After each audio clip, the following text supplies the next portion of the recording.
खूनी दुल्हन। आरती और विकास अपने माँ बाप के साथ दिल्ली में रहते हैं। जर्नलिस्ट होने की वजह से विकास को बहुत बार काम के लिए देर रात तक ऑफिस में रहना पड़ता है, जिस पर ज्यादातर आरती जाग कर उसका इंतजार करती रहती है।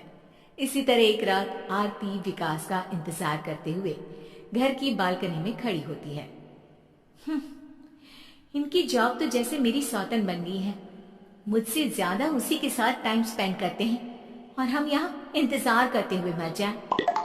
अपने आप से ये सब बोलते हुए आरती की नजर मोहल्ले के कोने वाले घर पर पड़ती है, जिसके लाइट्स ऑन देखकर वो हैरान रह जाती है। ये इस घर की लाइट्स कैसे ऑन हो सकती हैं?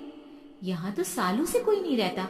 वो ये सोच ही रही होती है कि तभी उसे घर की खिड़की पर औरत की परछाई के साथ लाल चुन्नी दिखाई देती है, जिसे देख आरती डर से चिल्लाने लगती है।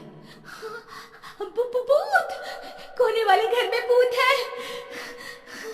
आरती की आवाज सुन उसके घर वालों के साथ मोहल्ले के लोग भी अपनी बालकनी में निकल आते हैं। अरे क्या हुआ? आधी रात में बावरों की तरह क्यों चिल्ला रही है?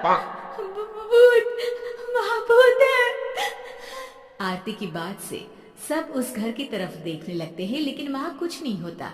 भाभी जी, लगता है आपने सपना देखा होगा। मैं बालकनी में खड़ी होकर सोऊंगी क्या? बता रही हूँ, अपनी आंखों से देखा है। घर की लाइट्स ऑन थी और वहाँ किसी का साया भी था। अरे तुम अक्सर विकास भैया के इंतजार में देर रात तक जागती हो ना, क्या पता नींद पूरी नहीं होने की वजह से कोई भ्रम हुआ हो।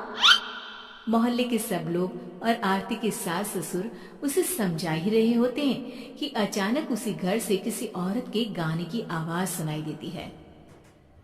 आजा ओ मेरे प्रियतम, आजा।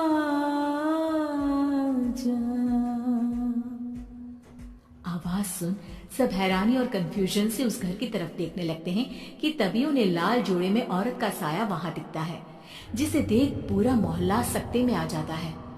अरे ये तो कोई दुल्हन है। अरे नहीं नहीं, भूत नहीं है। अरे फिर तो पक्का तेरी दुल्हन है। अरे नहीं नहीं, वो तो मायके गई है। हद है, पहले इससे निपट ले, बाद में इस पर डिस्कशन कर लेना। बड़ा भ्रम बोल रहे थे ना, अब फटी ना सबकी। और नहीं नहीं, मैं किसी से नहीं डरता भाभी जी। भूत जैसा कुछ नहीं होता।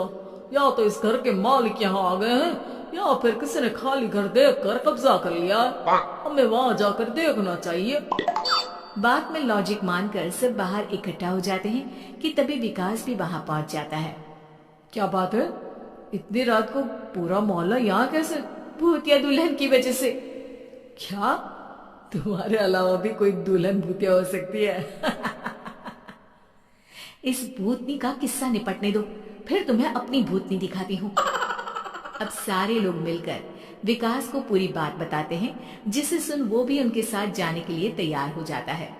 जिसके बाद वो सब डरते हुए उस घर के सामने जाकर खड़े हो जाते हैं। तुम सब यहीं रुको, मैं अंदर जाता हूँ। अकेले जाओगे?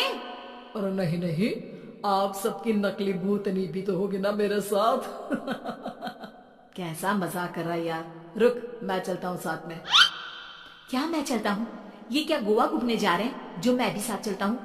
कहीं नहीं जाओगे तुम, यहीं मेरे पास खड़े रहो। बहू सिचुएशन समझो। हाँ, घर जाकर सुना लेना। हे भगवान, मम्मी तुम किसकी मम्मी हो? ओ, इन्हें सब कुछ अभी करना है क्या? नहीं, यहाँ पंचायत बिठा देते हैं आपके परिवार के लिए। इस पर मामला शांत करके अब वो लोग इधर उधर से घर के अंदर झांकने की कोशिश करते हैं। उन्हें घर के अंदर लाल जोड़ा, सिंदूर और मंगलसूत्र के साथ चारों तरफ खून बिखरा हुआ दिखता है। इसे देखकर सबकी हवाइयां उड़ जाती है। भाई ये सब क्या है? अब तो मुझे भी डर लग रहा है। आ गए मरने, अब तुम्हें मुझसे कौन बचाएगा? उस नजारे के साथ सोने पर सुहागे की तरफ भूतनी की आवाज सुन वो सब तुरंत वहां से भाग खड़े होते हैं। ये सब क्या था? अब हम क्या करेंगे? हमारे मोहल्ले में भूतनी आ गई जो सबको मारना चाहती है। ओ भाभी जी, मैं फिर बोल रहा हूँ, भूतनी जैसा कुछ नहीं होता। मुझे तो पक्का यकीन है कि यहाँ किसी गलत इंसान ने गलत काम करने के लिए कब्जा कर लिया है और लोगों को घर से दूर रखने के लिए ये सब कर रहा है। तुम इतने यकीन के साथ कैसे बोल सकती हो? फिल्मों में ऐसे ही तो दिखाते हैं। हे भगवान, ये फिल्म नहीं, ये रियल लाइफ है। हमें शांति से कुछ सोचना चाहिए। सब हमारे घर चलो। सब आरती के घर में इकट्ठा हो जाते हैं। रात भर आधी नींद और बिल्कुल ना चल रहे दिमाग के साथ सब सॉल्यूशन सोचने की बहुत कोशिश करते हैं, लेकिन कुछ नहीं होता। इसी तरह सुबह हो जाती है। ऐसे कोई भी उपाय नहीं निकलेगा। सब पूरी रात के थके हुए हैं। घर जाओ, थोड़ा आराम कर, फ्रेश होकर फिर आ जाना। उसके बाद सोचते हैं कुछ। डरे सहमे लोग जैसे ही अपने घर जाने लगते हैं, तभी विकास को उस घर में कोई हरकत नजर आती है, जिस पर वो किसी को कुछ बताए बिना चुपचाप वहां पहुंच जाता है और कुछ देर बाद घर आकर सबको दोबारा इकट्ठा कर उस घर के पीछे वाले खिड़की पर ले जाता है। विकास, क्या खेल लगा रखा है? ये कोई मजाक नहीं है। वही तो, मजाक नहीं, बहुत बड़ा मजाक है। अंदर देखो। जैसे ही सब उस खिड़की से अंदर देखते हैं तो उनकी आंखें खुली की खुली रह जाती है। मूवी की शूटिंग?